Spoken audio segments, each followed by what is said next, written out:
नमस्कार मित्रों, स्वागत है आप सभी का हमारे इस चैनल में। इस वीडियो में हम सभी लोग टीजीटी पीजीटी हिंदी विषय की तैयारी के लिए महत्वपूर्ण प्रश्नों को हल करेंगे। तो चलिए इन प्रश्नों को हल करते हैं। और आज का ये जो प्रश्न है वो भक्ति काल से संबंधित प्रश्न आप इस वीडियो में देखेंगे। तो पहला प्रश्न है, समग्र भक्तकालीन काव्य पर कौन सी विशेषता लागू होती है। 4 विकल्प दिया गया, जो सही विकल्प है अहंकार का त्याग। समग्र भक्तकालीन काव्य पर अहंकार का त्याग की भावना लागू होती है।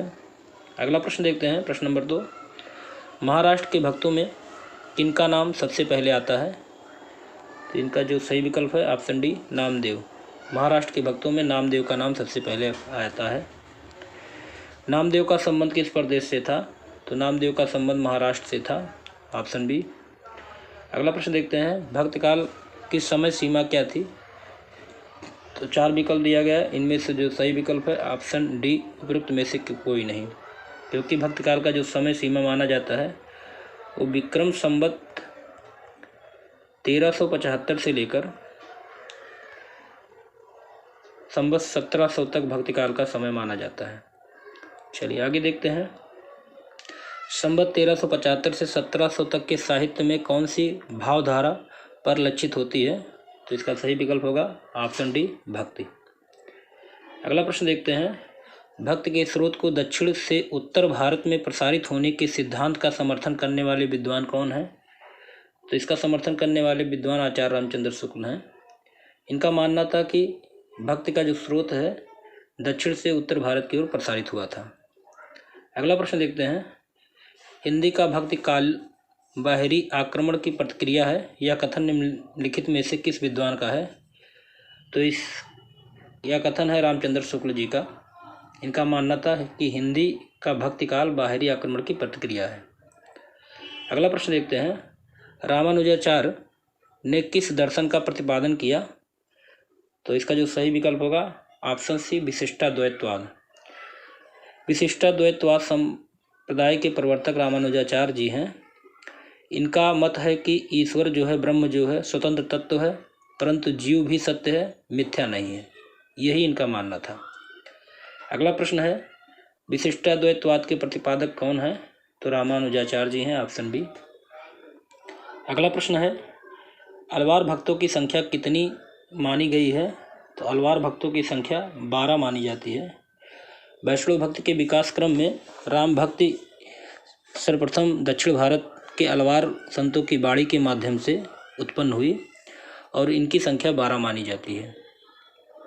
अगला प्रश्न देखते हैं, रामानंद की शिष्य परंपरा में आते हैं। तो रामानंद की शिष्य परंपरा में रामानुजाचार्य जी आते हैं, ऑप्शन सी। अगला प्रश्न है, भक्ति का प्रारंभ कहाँ से हुआ।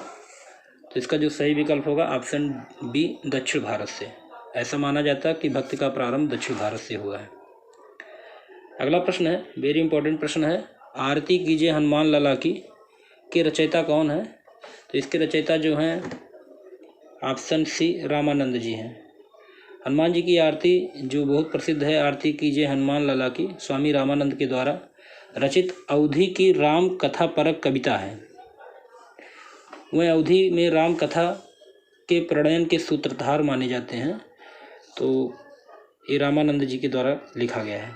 अगला प्रश्न देखते हैं, गलता में रामानंद संप्रदाय की गद्दी किसने स्थापित की थी। तो इसका जो सही विकल्प होगा ऑप्शन डी, कृष्णदास पैहरी। अगला प्रश्न देखते हैं, अगला प्रश्न है, निम्नलिखित में से कौन रामानंद की शिष्य परंपरा में नहीं है।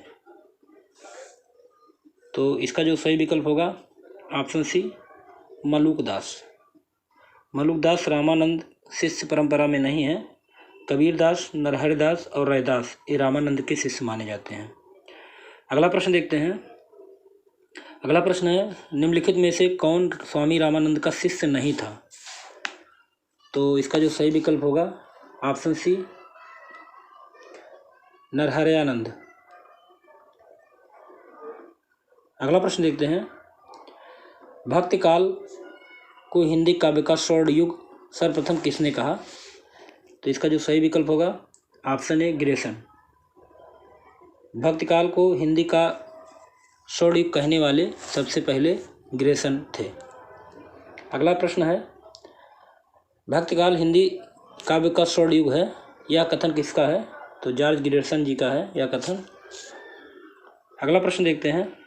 अगला प्रश्न है, हिंदी के किस काल को स्वर्णयुग कहा जाता है? तो इसका जो सही विकल्प होगा ऑप्शन सी, भक्तिकाल को स्वर्णयुग की संज्ञा दी गई है। और किसने दिया सबसे पहले? जॉर्ज ग्रेसन ने।